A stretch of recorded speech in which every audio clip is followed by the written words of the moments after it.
जन्माष्टमी पर जरूर करें इस कथा का पाठ, बरसेगी लड्डू गोपाल की अपार कृपा। धार्मिक मान्यता के अनुसार भाद्रपद माह के कृष्ण पक्ष की अष्टमी तिथि को भगवान श्री कृष्ण का अवतरण हुआ था। इसलिए भाद्रपद के महीने में जन्माष्टमी का पर्व बेहद उत्साह के साथ मनाया जाता है। अगर आप इस शुभ अवसर पर लड्डू गोपाल का आशीर्वाद प्राप्त करना चाहते हैं, तो पूजा के दौरान जन्माष्टमी व्रत कथा का पाठ जरूर करें। इससे साधक की सभी मुरादें पूरी होती हैं। आइए पढ़ते हैं जन्माष्टमी व्रत कथा। पौराणिक कथा के अनुसार द्वापर युग में मथुरा में कंस नाम का राजा अधिक अत्याचारी शासन किया करता था। इससे ब्रजवासी परेशान हो गए थे।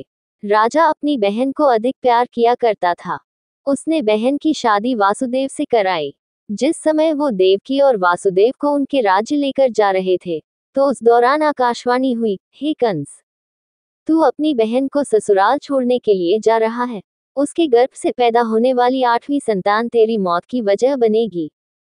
ये सुनकर कंस को क्रोध आया और वसुदेव को मारने बढ़ा। ऐसे में देवकी ने अपने पति को बचाने के लिए कंस से कहा कि जो भी संतान जन्म लेगी, मैं उसे आपको सौंप दूंगी। इसके बाद कंस ने दोनों को कारागार में डाल दिया। कारागार में ही रहकर देवकी ने एक एक करके 7 बच्चों को जन्म दिया, परंतु कंस ने सभी संतान को मार दिया। योगमाया ने 7वीं संतान को संकर्षित कर माता रोहिणी के गर्भ में पहुंचा दिया था। इसके पश्चात माता देवकी ने 8वीं संतान को जन्म दिया।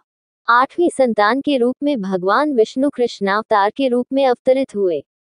उसी दौरान रोहिणी की बहन मां यशोदा ने एक पुत्री को जन्म दिया।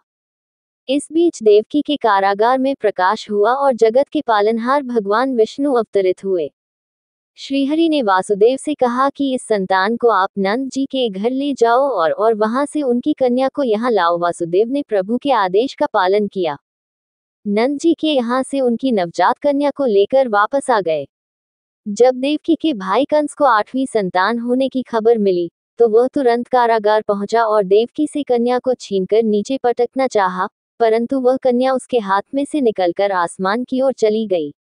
इस दौरान कन्या ने कहा कि, हे मूर्ख कंस, तुझे मारने वाला जन्म ले चुका है और वह वृंदावन पहुंच गया है। अब तुझे तेरे को पापों की सजा अवश्य मिलेगी। वह कन्या कोई और नहीं, स्वयं योगमाया थी।